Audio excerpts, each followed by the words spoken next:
Go back now and start with the About Me page. And so there are three things that you need to make sure that you have on your portfolio for the About Me page. The first is to make sure that you have your endorsement areas listed.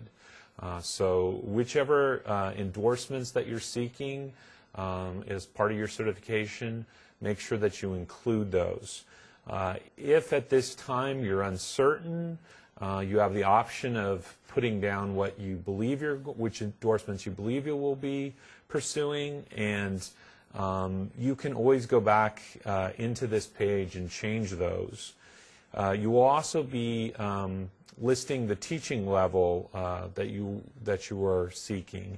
And so again, at this time, if you know specifically a grade level that you want to teach at, then you can include that. If there's multiple grade levels, please include that. If it's both high school and middle school, if it's primary grades, if you want to list third grade, fourth grade, all of those are acceptable. And again, this is something that you can change later. And then make sure that this link is visible from the home page. And we'll talk briefly about how to do that.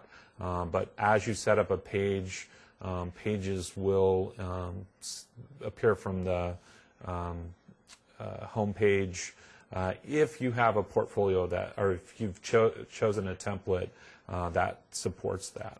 So let's jump now, and we're going to go to a student example here. This is a student, Jessica Murphy, who's in the MAT program, and she's agreed to allow us to use her portfolio.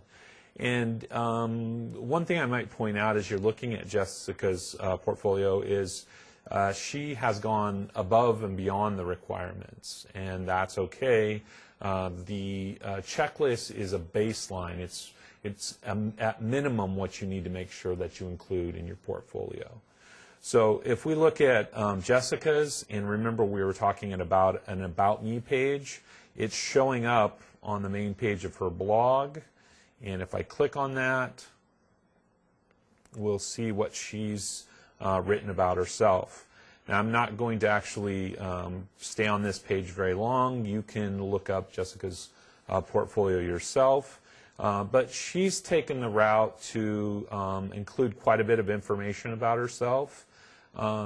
You can be more selective than this, and if you want to not refer to things like where you live or any kind of personal information in terms of hobbies, etc., these are things that are optional for you. But what you do need to make sure that you include on this page are endorsement area, teaching level.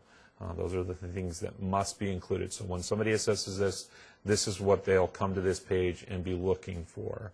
And so we can go to her page and see that she's looking forward to teaching middle school or high school science. Okay. Now let's go ahead and talk about how we get this page, just so that you make sure that you understand that. Let's make sure that we understand how to get this page. So if I go to another tab here, I've just set up a demonstration blog here, and I've filled some things out with this blog and other things I've not. So this is in many ways representative of some of the incomplete blogs that I've seen when I've gone through and looked at student portfolios at the beginning of the term.